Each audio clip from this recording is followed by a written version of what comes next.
Hello students, कैसे हैं आप लोग। तो अब हम एक नए टॉपिक को डिस्कस करने वाले हैं, that is parallel plate capacitor. That is parallel plate capacitor. What is the parallel plate capacitor. सबसे पहले आप इस बात को समझिए। कैपेसिटर कई तरह के होते हैं, उनमें से एक है PPC. PPC is the full form of parallel plate capacitor. मान लीजिए आपके पास एक मेटल की प्लेट है और उसके सामने आपने दूसरी मेटल की प्लेट बिल्कुल सामने सामने खड़ी कर दी। अब आपने दो प्लेटें आमने सामने खड़ी कर दी हैं। इनमें से इसको लगाया इंसुलेटेड स्टैंड पर, इसको भी लगाया इंसुलेटेड स्टैंड पर। अब आपने यहाँ एक तार का टच कराया और उसको ले जाके जोड़ दिया किसी बैटरी से, और बैटरी के भी पॉजिटिव टर्मिनल से। अब ये बैटरी क्या करती है, इस मेटल की जो प्लेट है इसके अंदर से इलेक्ट्रॉन खींच लेती है और यहाँ पर पॉजिटिव चार्ज बना देती है। क्या बना देती है? पॉजिटिव चार्ज बना देती है। इसके रिएक्शन में सामने वाली प्लेट को भी गुस्सा आता है और वो अपने अंदर नेगेटिव चार्ज बना लेती है। इस प्रॉपर्टी को बोलते हैं इंडक्शन। जब एक प्लेट पर पॉजिटिव चार्ज हो तो opposite plate automatically negative charge बना ही लेती है। नाउ हमने क्या किया कि इसके पीछे की तरफ पॉजिटिव चार्ज आ गया होगा, तो now we connect this plate to the ground so that entire the charge in this side go to the earth, और ये प्लेट हो गई न्यूट्रलाइज्ड। अब हम ये एक तरीके से पैरेलल प्लेट कैपेसिटर बना चुके, उसको वोल्टेज V दे दिया और हमने इसको चार्ज भी कर दिया। तो यहाँ चार्ज भी लिख दो इसका। यहाँ चार्ज जो है वो आपका Q है, यहाँ भी चार्ज Q है, यहाँ बस फ़र्क ये है माइनस का है, यहाँ पर प्लस का है।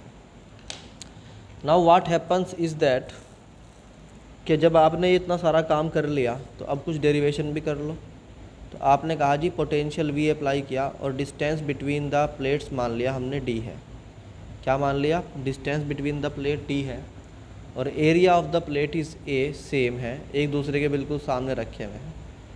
तो हम कहते हैं कि two plates of same area are kept in front of each other. Same area A are kept in front of each other having distance D। कितना डिस्टेंस है बच्चों? D। On applying potential V, मान लो अगर potential V apply कर दिया, then charge Q appear on, then charge Q comma minus Q क्या हो जाता है? Appear on plate. समझ में आई कि नहीं आई बात? प्लेट पर क्या आ जाता है? चार्ज आ जाता है। Now we know that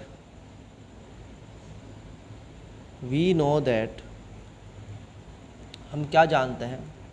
we know that यहाँ पर जो इलेक्ट्रिक फील्ड होगा, अगर आप निकालने पे आ जाओ तो इस प्लेट की वजह से इलेक्ट्रिक फील्ड किधर होगा? इधर की साइड होगा, क्योंकि पॉजिटिव प्लेट रिपेल करती है। और नेगेटिव प्लेट की वजह से भी किधर होगा? इधर होगा। तो इस वाली प्लेट का इलेक्ट्रिक फील्ड E और इस वाली का भी कितना हो गया? E जुड़ जाएगा। अब आप जानते हो प्लेट के बीच में इलेक्ट्रिक फील्ड की जो फार्मूला होता है that is sigma upon epsilon naught to epsilon naught. तो आप कह सकते हो कि वी नो दैट सिग्मा जो होता है वो होता है चार्ज अपॉन एरिया। क्या होता है? Charge upon area. So net electric field between plates, net electric field between the plates is E equal to sigma upon epsilon 2 epsilon naught plus sigma upon 2 epsilon naught, that becomes sigma upon epsilon naught। बात समझ में आई कि नहीं आई? Now we see that potential जो होता है V वो होता है किसके बराबर? E D. ई की वैल्यू पुट करोगे तो sigma upon epsilon not D हो जाएगा, और सिग्मा होता है चूँकि Q अपॉन ए, तो ये हो जाएगा Q D upon A epsilon not. बात समझ में आई कि नहीं आई? यहाँ पे इक्वेशन नंबर 1 बोल दो। अब we know that Q equal to होता है CV। इसे इक्वेशन नंबर 2 बोल दो। हम कहेंगे put value of V from equation number 1 into 2 हम इक्वेशन नंबर से 1 से उठा के और 2 में डाल देते हैं v की वैल्यू को, देन q इक्वल हो जाता है c into Q D upon A epsilon not. q से q कैंसिल हो जाता है, सो आपका जो है c बचता है c equal to epsilon naught a upon D. समझ में आई कि नहीं आई बात? तो पैरेलल प्लेट कैपेसिटर का कैपेसिटेंस होता है c equal to epsilon naught a upon T, epsilon naught a upon D, epsilon naught a upon D, c equal to epsilon naught a upon D. मैं इतनी बार क्यों बोल रहा हूँ इस फॉर्मूले को? क्योंकि ये फार्मूला आपको एक ही बार में याद हो जाना चाहिए, क्योंकि इसके ऊपर बहुत सारे क्वेश्चंस आपको फ्यूचर में करने हैं और बहुत सारे डेरिवेशंस भी आपको इस फ्यूचर में इसी वाले फार्मूले के बेस पे करने हैं। अब देखिए, हम कह सकते हैं कि इफ़ यहाँ से दो कंडीशन निकल के आ गई कि C जो है, क्योंकि एप्सिलॉन नॉट तो क्या है, कांस्टेंट है, तो यहीं से दो कंडीशन निकल के आ गई कि C जो है वो C जो है वो क्या है। एक काम करते हैं पहले, if dielectric material of constant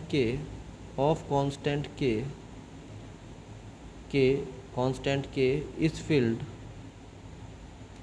between the plates then C equal बन जाता है epsilon not K A over D के। बात समझ में आई कि नहीं आई? अब यहाँ से आपको जो है नया फार्मूला मिल गया।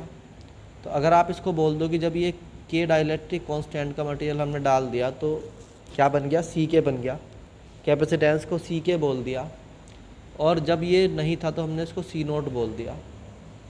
इसका मतलब जब प्लेट के बीच में वैक्यूम है तो फार्मूला है epsilon not a upon D, और जब डाइलेक्ट्रिक कांस्टेंट के का मटेरियल है तो फिर फार्मूला है epsilon not K A upon D.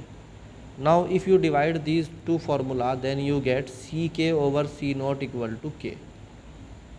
ये एक नया आपके पास फार्मूला आ गया डाइलेक्ट्रिक कांस्टेंट के रेस्पेक्ट में। अब हम कहते हैं कि भाई अभी हमने जो फार्मूला निकाला है फाइनली, उस फार्मूले के हिसाब से C इक्वल टू आ गया है epsilon not K A over D. अब यहाँ से हम कह सकते हैं कि भाई एप्सिलॉन नॉट तो प्योरली कांस्टेंट है, इसे तो छोड़ दो, ये तो क्या है, कांस्टेंट है। सो C जो है बेसिकली प्रोपोर्शनल हो गया के, ए के और डी के। तो अब तीन बातें आती हैं आपके पास कंक्लूजन के बेस पे। नंबर एक, C प्रोपोर्शनल के है, यानी कि अगर आप डाइलेक्ट्रिक मटेरियल डालते हो प्लेट के बीच में, ये आपकी प्लेट्स हैं, और अगर आप इनके बीच में डाइलेक्ट्रिक मटेरियल के भरते हो, है ना, तो क्या होता है, कैपेसिटेंस बढ़ता है। तो हम बोलते हैं capacitance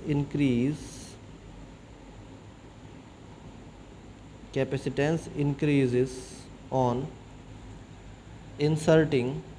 inserting material of dielectric constant के।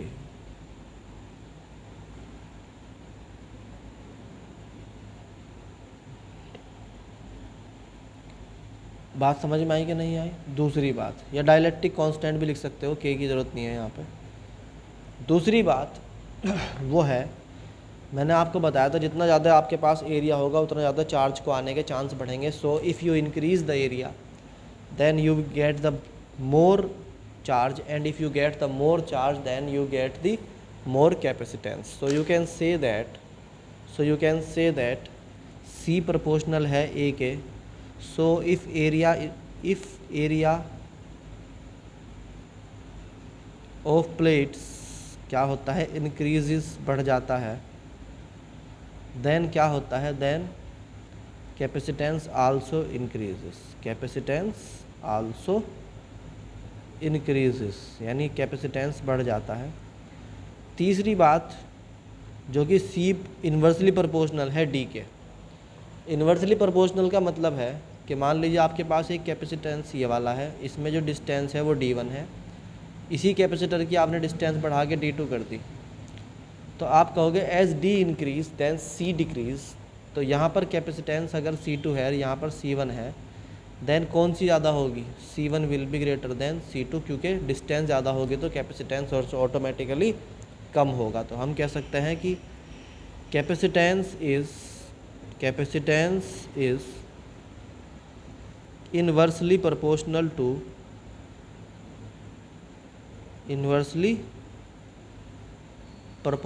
To distance between the plates.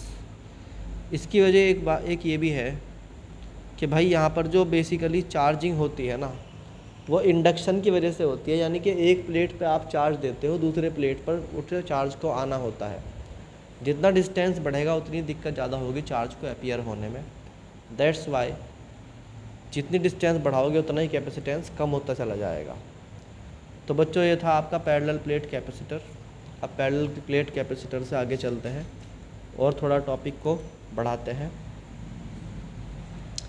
Thank you.